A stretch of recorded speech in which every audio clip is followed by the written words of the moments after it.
Toca Livros e Grupo Editorial Arolê Cultural apresentam Negras, Mulheres e Mães, Lembranças de Olga de Alaqueto, de Terezinha Bernardo, narrado por Cláudia Alexandre. As mulheres negras que me ensinaram a enfrentar e celebrar a vida. A Mônica, que como eu, encontre bons conselheiros e ótimas amigas e amigos brancos e negros. Ao Reginaldo Prandi, cuja generosidade seria impossível agradecer. Agradecimentos. Não concordo com os que pensam que escrever um livro é uma tarefa solitária. No caso de Negras, Mulheres e Mães, Lembranças de Olga de Alaqueto, estiveram ao meu lado amigos que a PUC São Paulo, como terra-mãe, propicia.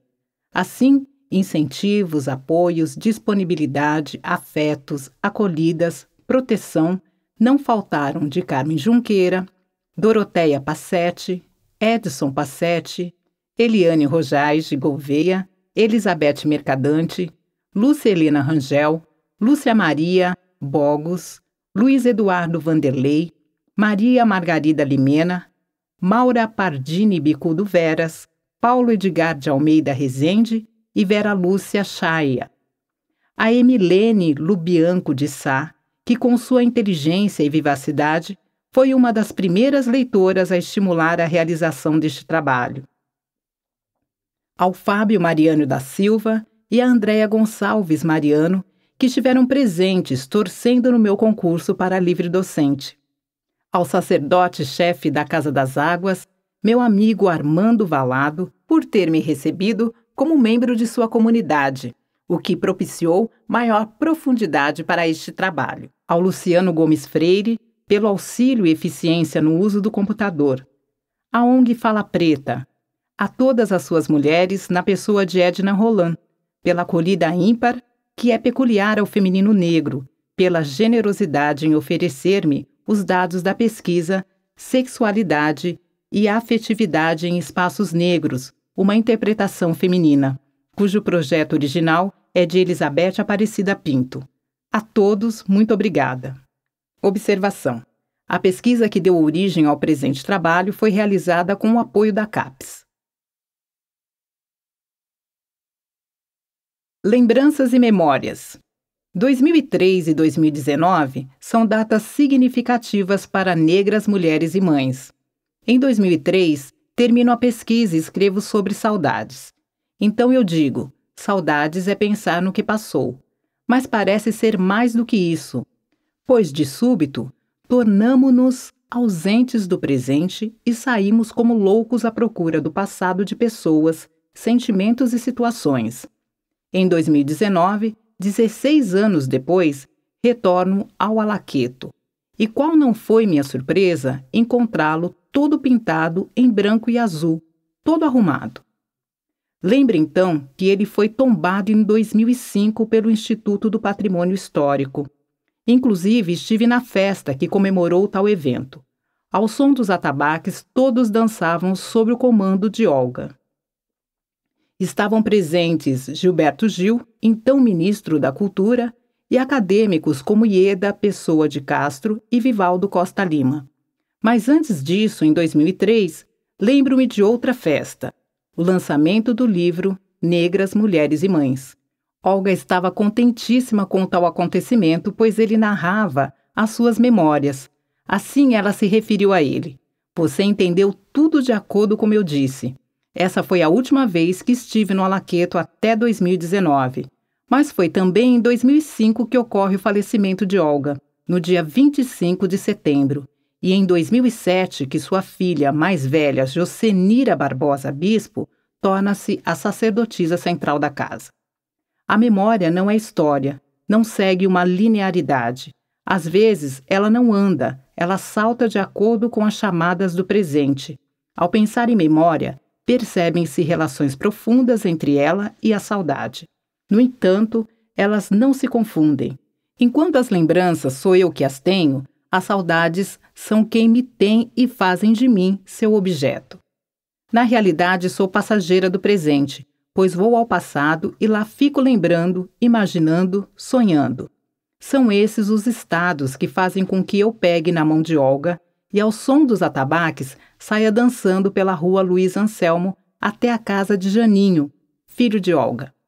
Volta a entrar no terreiro e a percorrê-lo de ponta a ponta. Saia novamente, entre na casa de Olga e coma um acarajé. Vá para o sítio em Catu de Abrantes e sempre dançando, lembrando Saúde, o caboclo Jundiara, o adivinho cuja intervenção não permitiu que Olga ficasse cega. Ainda dançando, lembrando, Olga e eu entramos na mata do Alaqueto, e qual não foi nossa surpresa? Encontramos Iroko deitada, dormindo. Desde 2016, o Instituto do Patrimônio Histórico não quer incomodá-la. Afinal, ela é uma árvore divindade que escolheu Olga para ser sua filha. Iroko é a mãe de Olga. Mas não ficamos paradas, afinal, Olga, além de ser filha de Iroko, é também de Inhansã, que representa o vento. Assim, sempre dançando, lembrando, vamos para 2002, para a África, a convite do Itamaraty. Sempre dançando e cantando, Olga recebe um título da Universidade Africana. Num terreiro de Egungun, dançamos com a família de Olga, com a mãe e a tia. Cansadas, mas dançando, lembrando, voltamos para o Brasil. E na Bahia, na rua Luiz Anselmo, no terreiro do Alaqueto, vamos descansar. Introdução. A temática deste livro, A Mulher Negra, é minha companheira há longo tempo, mais precisamente há 20 anos, quando iniciei a pesquisa Mulher no Candomblé e na Umbanda.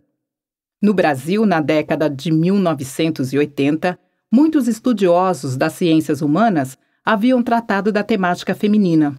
No entanto, sobre a mulher na religião, excetuando Landes em 1938, somente os estudos de Maria José Rosado, Vida Religiosa nos Meios Populares, 1984, o meu estudo, A Mulher no Candomblé e na Umbanda, Bernardo, 1986, e o de Eliane Rojais de Gouveia, O Silêncio que Deve Ser Ouvido, Mulheres Pentecostais em São Paulo, 1987, elegeram as mulheres como sujeitos de suas pesquisas em religião.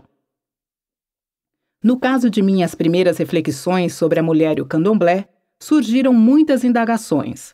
As questões dirigiam-se especialmente para a mulher negra. Na verdade, o candomblé com suas mulheres haviam me fascinado, seja através da pesquisa que realizei em São Paulo e Salvador, seja através da leitura do livro de Ruth Landes, A Cidade das Mulheres. Entretanto, se esse livro encantou-me, o mesmo não aconteceu a outros pesquisadores que tinham nas religiões afro-brasileiras o foco de seus estudos. Entre eles, destacam-se Roger Bastides, Melville Herskovits e Pierre Verger.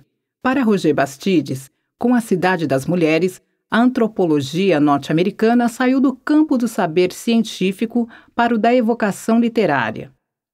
Herskovits, por sua vez, rejeitava a falsa perspectiva sobre o papel dos homens e das mulheres na cultura, o que daria ao livro seu papel enganador.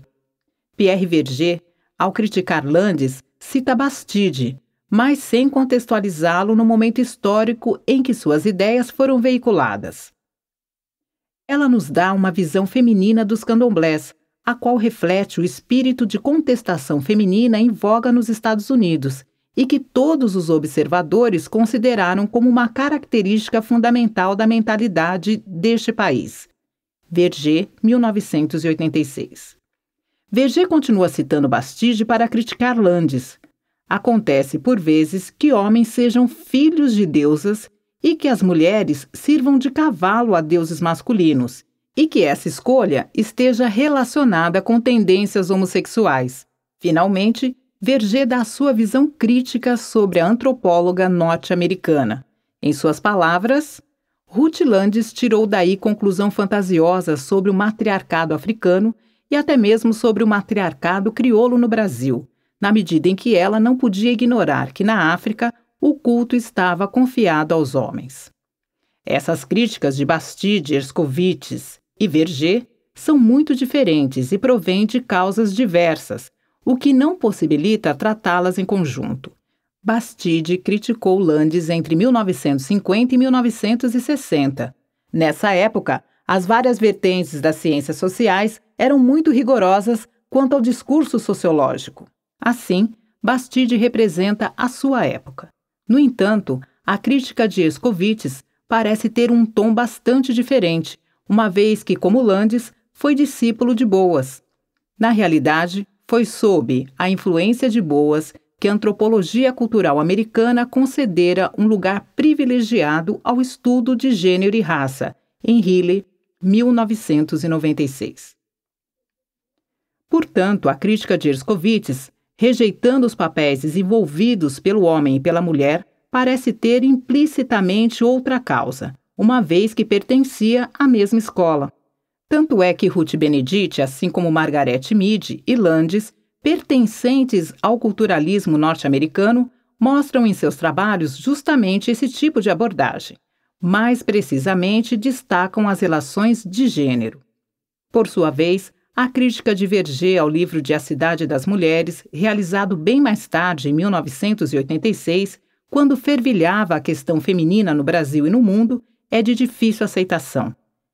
Ela está posta justamente em um texto que trata da contribuição especial das mulheres no candomblé do Brasil.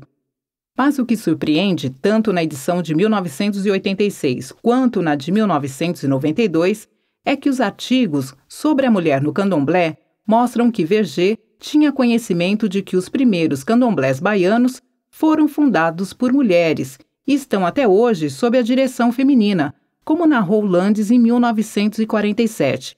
Entretanto, o autor não divulga essa informação. Essa contradição de Verger torna-se mais acentuada ao lembrarmos os depoimentos tanto de Beata de Manjá, filha de Santo de Olga de Alaqueto, quanto de Nirinha, filha de sangue da mesma mãe. O fotógrafo francês esteve durante longo tempo pesquisando no Alaqueto. Conheceu intimamente o terreiro que guarda quase todas as características descritas por Landes. No entanto, faz somente uma pequena alusão a ele. Mas o que surpreende ainda mais em Verger é quando, ao citar o Alaqueto, diz: um outro terreiro queto da Bahia, digno de ser citado, é o Alaqueto dirigido por Olga Francisca Regis, descendente do fundador em 6ª geração. Verger sabia que o Alaqueto havia sido fundado por uma mulher africana, mesmo porque ele cita Costa Lima ao discutir esse terreiro. Entretanto, ao atribuir a fundação ao masculino, retira a noção de matrilinearidade, que é o princípio seguido para a sucessão das casas tradicionais baianas. No entanto, o ano de 1996 parece ser a ponta de um iceberg. Eu defendo o primeiro trabalho brasileiro de certo fôlego no pós-Landes. No mesmo ano, Verger escreve: A contribuição especial das mulheres ao candomblé do Brasil. Em 1987, Valdir Freitas Oliveira e Vivaldo Costa Lima, em conjunto, fazem apreciações elogiosas sobre a antropóloga norte-americana. Em 1938, esteve na Bahia a antropóloga americana da Universidade da Colômbia, Ruth Landes.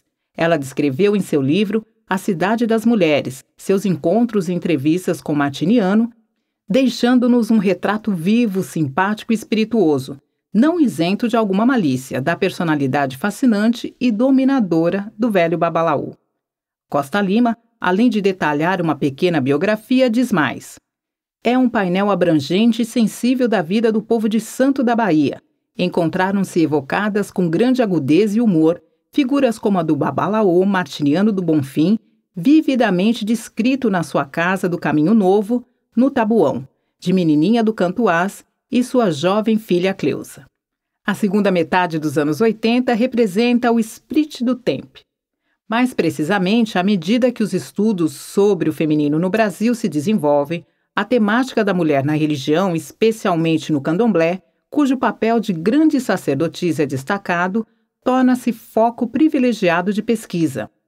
Assim, o meu estudo foi o primeiro a tentar discutir essa questão, e ao contrário de outros pesquisadores que criticaram Landes, a antropóloga norte-americana logo me fascinou, seja pela linguagem utilizada, seja pela forma como trata as mulheres do candomblé. Na realidade, orientava-me no sentido de tentar descobrir se as características apresentadas pela mulher negra, que se traduziam em certa autonomia, foram desenvolvidas à medida que exercia seu papel de sacerdotisa central do candomblé, ou, por outro lado, se a mulher negra tornou-se mãe de santo porque já tinha essas características. Essa questão certamente era a principal, mas outras gravitavam em torno dela.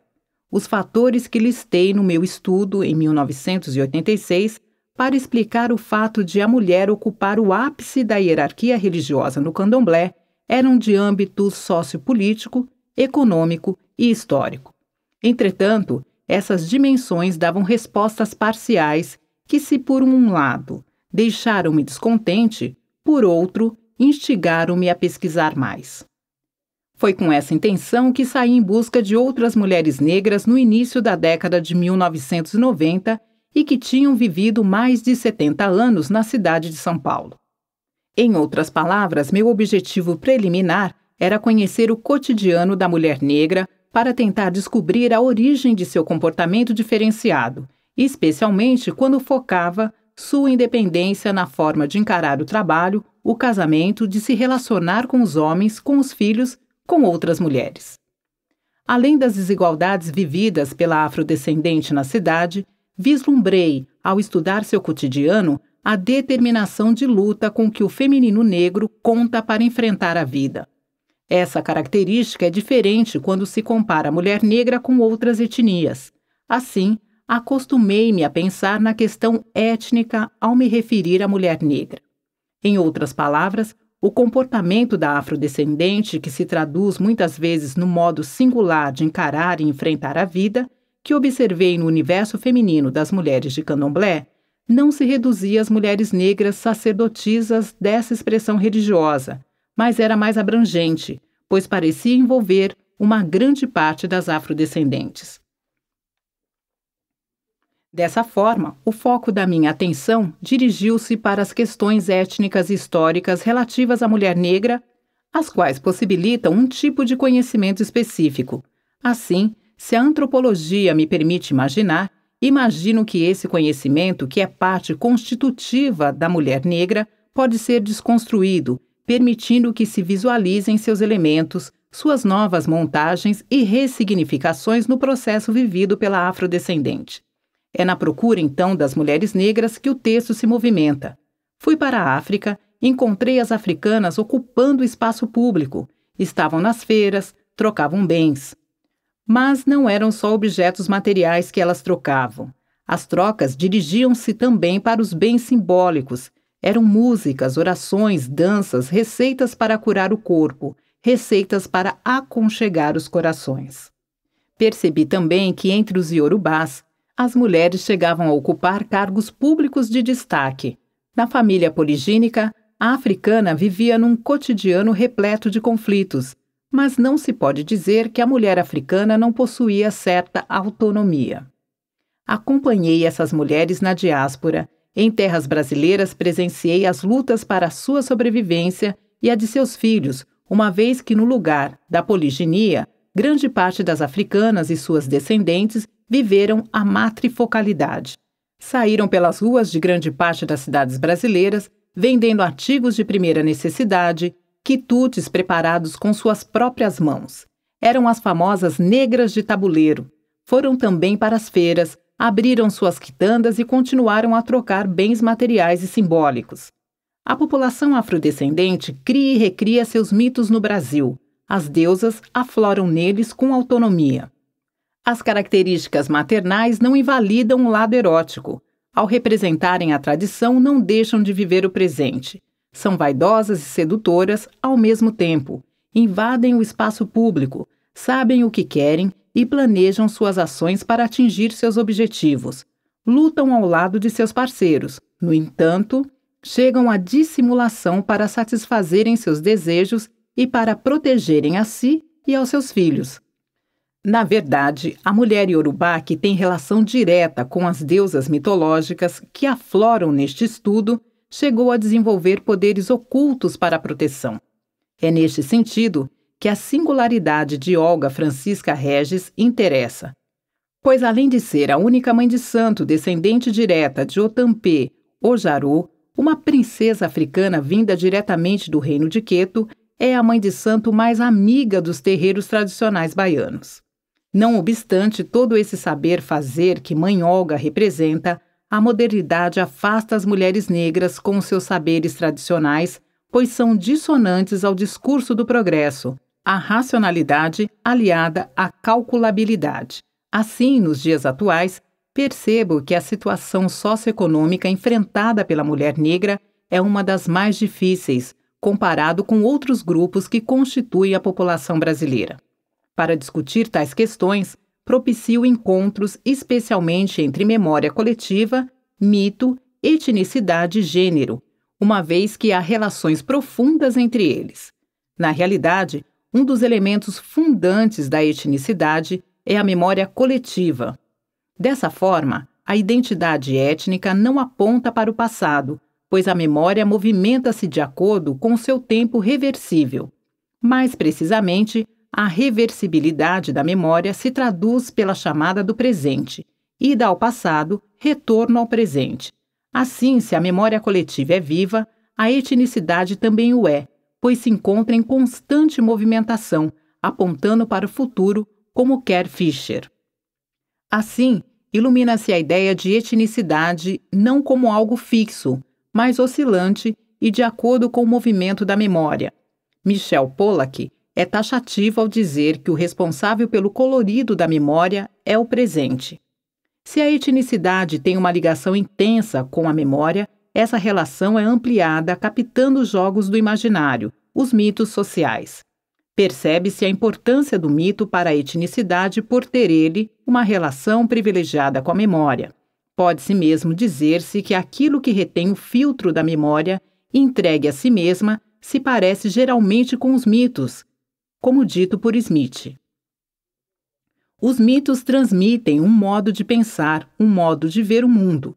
Essa visão de mundo é sempre coletiva e deve-se conservá-la no sentido de haver um acordo do grupo em relação a ela. É devido a esse papel que analiso os mitos referentes às mulheres deusas afro-brasileiras, Iemanjá, Oxum e Inhansã. Ainda segundo Smith, em relação ao aspecto e às exigências da memória, o mito mantém certas relações privilegiadas com o nome próprio, que é o ponto a partir do qual se pode evocar de novo toda uma série de recordações. É claro que esse nome próprio tem a ver com a cultura criadora de determinado mito. Mas, como diz Junqueira, ao analisar o mito, acabamos por perceber com clareza que, para além das inúmeras especificidades históricas, culturais, sociais, o ser humano, em qualquer latitude, concentra considerável esforço na tentativa de compreender o universo e explicar o sentido da vida. É nessa direção que entendo as ideias de Lévi-Strauss, ao referir-se à recorrência de certos aspectos invariantes do mito que conduzem a estruturas mentais semelhantes. Foi por isso que utilizei Bachelard para analisar os mitos afro-brasileiros recontados por Prandi. Na realidade, a narração que é mítica pode ser recontada, e mais do que isso, pode ser traduzida em várias línguas, pois permanece o sentido original, o seu núcleo primitivo, devido às estruturas mentais semelhantes. Nas palavras de Lévi-Strauss, poder-se-ia definir o mito como essa modalidade do discurso onde o valor da fórmula tradutore tende praticamente a zero. Dessa perspectiva, o lugar do mito na escala dos modos de expressão linguística é o oposto da poesia, não importando o que se tenha dito para aproximá-los. A poesia é uma forma de linguagem sumamente difícil de ser traduzida para uma língua estrangeira e qualquer tradução acarreta inúmeras deformações. Ao contrário, o valor do mito persiste a despeito de qualquer tradução. Qualquer que seja a nossa ignorância da língua e da cultura da população onde foi colhido o mito, é percebido como mito por qualquer leitor no mundo inteiro. A substância do mito não se encontra nem no estilo, nem no modo de narração, nem na sintaxe, mas na história que é relatada. O mito é linguagem. mas uma linguagem que tem lugar em um nível muito elevado, onde o sentido chega, se é lícito dizer, a descolar do fundamento linguístico sobre o qual começou rolando. É por isso que houve adequação perfeita entre a poética de Bachelard e a narrativa de Prandi, mas também outros narradores de mitos foram ouvidos: Nina Rodrigues, Arthur Ramos, Monique Algraz, Edson Carneiro, Jorge Amado, Roger Bastide. Bachelard, por sua vez, à medida que se preocupou com a cosmologia simbólica dos elementos água, terra, fogo e ar, além de todos os seus derivados, possibilitou o encontro mais que perfeito com os mitos afro-brasileiros, cujas divindades justamente esses elementos representam. A cosmologia simbólica de Bachelard, à medida que detém esses elementos, não é mais oposição à realidade sensível. O que existe é cumplicidade entre o imaginário e essa realidade. Se entre o mito e a memória há uma relação privilegiada, as lembranças de Olga de Alaqueto, cujas substâncias na maioria das vezes são mitológicas, são decifradas, por um lado, através de Prandi, que ao narrar os mitos afro-brasileiros, possibilita os seus interrelacionamentos, permitindo o encontro de sentido para as lembranças da sacerdotisa. Por outro lado, através de Veman, tenho a possibilidade de captar a memória dessa mãe de santo de maneira ampliada, a memória divinizada. Diferentemente da memória dos mortais, a divinizada tem um movimento que sai do presente, mas quando vai ao passado, chega ao tempo das origens, e em vez de retornar ao presente, vai para o futuro e chega finalmente ao presente. É a memória que caracteriza o discurso dos profetas e dos poetas, mas a sacerdotisa, que se constitui em um dos principais sujeitos deste estudo, tem as duas memórias, a dos mortais e a divinizada. É no jogo das duas memórias que a sacerdotisa, com o auxílio analítico de Veman, movimenta-se neste trabalho. Os mitos de Iemanjá e Ansan Oxum remetem essa análise para o universo feminino afro-brasileiro, mais precisamente para as relações de gênero. É Joan Scott quem dá uma eloquente definição sobre esse assunto ao afirmar: gênero é a organização social da diferença sexual, mas isso não significa que o gênero reflita ou produza diferenças físicas fixas e naturais entre mulheres e homens. Mais propriamente, o gênero é o conhecimento que estabelece significados para diferenças corporais. Não podemos ver as diferenças sexuais a não ser como uma função de nosso conhecimento sobre o corpo, e esse conhecimento não é puro, não pode ser isolado de sua implicação num amplo espectro de contextos discursivos. Assim, a identidade sexual, os comportamentos referentes entre o homem e a mulher encontram-se enraizados historicamente, como reflexos de sistemas culturais específicos. É nessa perspectiva que devem ser entendidas as mulheres iorubás, os conflitos vividos pela família poligínica africana, sua trajetória no Brasil, a constituição da família matrifocal. Assim sendo, o debate que desenvolvo neste trabalho aponta para as questões fundantes da antropologia ao tratar dos invariantes universais humanos e das diversas relações travadas com as formas de narrar fatos, histórias e eventos que são imediatamente culturais. Porém, retomando ao mito como um dos elementos importantes para a construção da etnicidade, percebe-se a existência de outro, que apesar de ter o mesmo nome, descambou para a ideologia. Assim, em vez de restaurar, encobre. Em vez de revelar o invisível, esconde. Em vez do jogo de encobrir revelando e revelar encobrindo, o mito da democracia racial mistifica, cria ilusão. Mais precisamente, disfarça as relações raciais brasileiras. Distorce a realidade das relações raciais no Brasil. Se o mito, como a memória coletiva, é fundamental para a etnicidade negra brasileira, o mito da democracia racial, ao contrário, à medida que cria ilusões, inclusive a da não existência do racismo no Brasil, fragmenta a etnicidade, impossibilitando que o grupo atue em conjunto. Os problemas enfrentados pelo afrodescendente deixam de ser coletivos, tornam-se individuais. Universos de pesquisa. O primeiro universo de pesquisa é relativo ao projeto sobre a religião da diáspora negra, continuidades e rupturas, que tem como objetivo captar as transformações e as permanências do candomblé na cidade de São Paulo. É através das mães de santo afrodescendentes que se procurará atingir esse objetivo, uma vez que se considerou a importância da mulher negra nessa expressão religiosa. Foram entrevistadas Mãe Manodê, Mãe Ada, Mãe Silvia de Oxalá, Mãe Juju, Mãe Wanda, Mãe Ana. A técnica utilizada com as mães de santo foi a da história oral de vida, com duração de 3 a 4 horas. Foi por meio dessas histórias orais que agenciei minha atenção para observar que as mulheres negras estavam saindo dos terreiros de candomblé. Diante desse fato, constituí outro universo de pesquisa, com 2 critérios de inclusão: ser mulher negra e ex-adepta dessa expressão religiosa. Essas entrevistas têm somente um roteiro de orientação, cujo objetivo era saber quais os fatores que levaram as mulheres negras a deixar o candomblé. Apesar do roteiro, deixei o entrevistado em liberdade, não fiz nenhuma pergunta precisa, porque acredito que se encontram embutidas nas perguntas as respostas que agradam o pesquisador. Nesse universo de pesquisa, encontrei declarações importantes, como a desta costureira.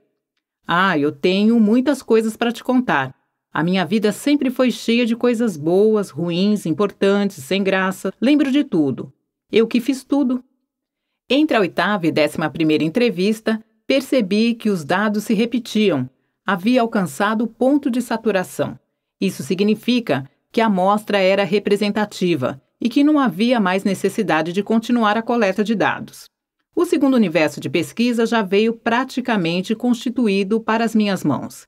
Se por um lado devo dar graças por ter todo esse material, foram mais de 70 entrevistas com mulheres negras de diferentes faixas etárias, às quais, de outro modo, eu não teria tido acesso. Por outro lado, eu tinha a sensação de que os dados não eram meus. Mais do que isso, que eu não os conhecia. Em outras palavras, já havia experimentado a mesma sensação no doutorado, quando uma colega do Departamento de História, a professora doutora Yara Cury, ofereceu-me dados que tratavam da mesma temática de meu estudo. Não pude aceitar sua generosa oferta. Lia os dados e pensava que faltava alguma coisa. Sim, faltavam as pessoas para narrarem suas vidas. Foi assim que percebi o quanto eu gostava do trabalho de campo. No entanto, a pesquisa da Fala Preta era diferente, pois eu tinha encontros semanais com os pesquisadores que, ao me contarem sobre os dados, falavam também das pessoas. O terceiro universo de pesquisa que apresento é o de Olga Francisca Regis e suas 2 famílias, a de sangue e a de santo, que se confundem. Conheci Olga por volta do ano de 1995. Morava perto da sua casa, na rua Gonçalo Afonso, na Vila Madalena, São Paulo. Apesar de sempre estar presente em Salvador para presidir as cerimônias de seu terreiro do Alaqueto, Mãe Olga residiu em São Paulo por mais de 20 anos, até o ano de 2000. No período de 1995 a 1998, tivemos muitos contatos que nos aproximaram. Sabia que não seria fácil obter o consentimento da sacerdotisa para escrever as suas memórias. No entanto, não sabia o porquê da dificuldade. Só muito mais tarde soube da desconfiança de Olga em relação aos pesquisadores, uma vez que autores famosos como Jorge Amado e Pierre Verger passaram um longo tempo em seu terreiro e, no final, só mencionam a sacerdotisa ou o terreiro em pequenos agradecimentos ou notas. Nesses 3 anos, apesar de não ter havido uma situação formal de pesquisa, nossa relação trouxe dados interessantes, como se relacionava como seus filhos de santo paulistas, os gostos da sacerdotisa, certos critérios para a realização de rituais, o seu incansável trabalho para a cura. Quando Olga estava em São Paulo, convidou-me muitas vezes para almoçar e jantar em sua casa. Desses convites, pelo menos 3 foram para o almoço da Sexta-feira Santa. Aí a Lorixá arrumava uma grande mesa e, como ela mesma diz, a comida era para os vivos e para os mortos. Eram verdadeiras iguarias. E Olga contava com orgulho que havia feito tudo sozinha. Em 1999, no dia do lançamento de Caminhos de Odum, de Agenor Miranda Rocha, o professor Vivaldo Costa Lima se apresentou a mim, e qual não foi a minha surpresa quando disse, meio constrangido, que mãe Olga havia solicitado a ele, seu compadre e grande amigo, que descobrisse quem realmente eu era. Em outras palavras, se de fato eu havia escrito sobre a mulher no candomblé, enfim, se eu era uma pessoa digna de confiança. É interessante observar que houve uma inversão na relação pesquisador-pesquisado. O que usualmente ocorre é o pesquisador solicitar informações a respeito do informante. Aqui, ao contrário, Olga, com toda a razão, queria saber se poderia confiar na pesquisadora. Parece que Vivaldo teve boas impressões a meu respeito, pois a partir de então, Olga ficou tranquila para narrar as suas lembranças. Passou a convidar-me com mais frequência para ir à sua casa, para festas e casamentos, bailes de formatura, festas nas casas de seus filhos de santo, festas no terreiro do Alaqueto. Em todas essas ocasiões, participei dos eventos junto com Olga e suas duas famílias, o que propiciou relações mais estreitas entre nós. Foi assim que colhi o depoimento de Delinha, irmã de santo de Olga, em seu terreiro na Baixada Fluminense em 1999, como também o de sua filha mais famosa, Beata de Emanjá, em seu terreiro também na Baixada Fluminense em 2000. Apesar de saber a importância, o significado da família de santo para o povo de Candomblé e ter a informação de Costa Lima de que no Alaqueto a família de santo se confunde com a de sangue, fiquei surpreendida quando, ao necessitar de algumas informações, as filhas de Olga mandaram-me entrevistar uma de suas tias, portanto, irmã da sacerdotisa, para saber alguns detalhes de quando eram jovens. Eu não tinha dúvidas de que estava indo ao encontro de uma irmã consanguínea de Olga. Fiquei surpreendida quando me deparei com um terreiro, pois a sacerdotisa não havia me contado que tinha uma irmã também mãe de santo. Somente depois de conversar com Delinha é que percebi que ela era tia sim, mas de santo das filhas consanguíneas de Olga. Ainda em relação às duas famílias, cabe a seguinte observação. Olga referia-se tanto à família de santo quanto à de sangue por meio do pronome nós, não fazendo, portanto, nenhuma distinção entre elas. Quando se dirigia a mim, utilizava o pronome você. A relação estava dada, nós e o outro. No caso, o outro era eu. O sentido do distanciamento estava presente e a manutenção de tal distância era dada pelo próprio sujeito da pesquisa. No entanto, no decorrer do tempo, percebi que a sacerdotisa passou a fazer certa confusão na utilização dos pronomes, no que era acompanhada por suas duas famílias. Em janeiro de 2002, quando estive em Salvador, saí da categoria você e fui introduzida no nós. Fui incluída não sei em que família, mas pouco importa. As duas confundem-se. Após a devolutiva do trabalho, Olga passou a chamar-me carinhosamente de minha filha.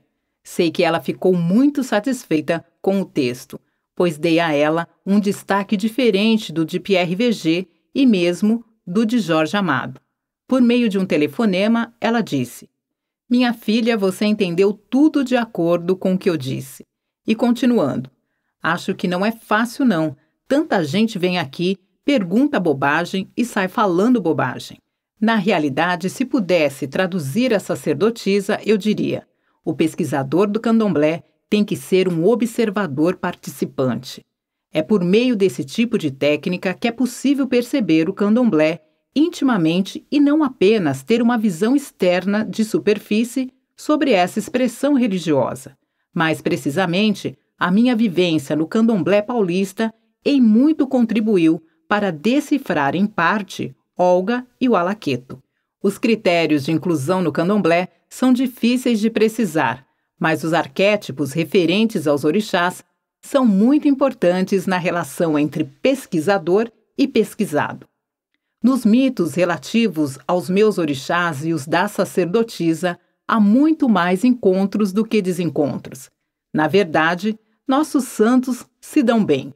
Eu diria, nós também. Como diz Nirinha, filha consanguínea da sacerdotisa, quando Olga gosta, tudo é uma maravilha, mas quando ela não gosta, eu também tenho comportamentos semelhantes. Portanto, se escrevo, se pesquiso sobre a mulher negra, sobre Olga, é porque gosto. E quanto mais pesquiso, estudo, escrevo, mais gosto. Tanto é que quando terminei o meu primeiro estudo, escrevi um artigo ainda inédito, intitulado Banzo. Banzo, para mim, é a saudade da pesquisa, é a saudade do campo. Mais precisamente, banzo é a saudade das pessoas com quem convivi no campo. Saudade é pensar no que passou. Esperamos que você tenha gostado desta prévia. Para continuar ouvindo este audiolivro no Google Play Livros, use o link na descrição do vídeo.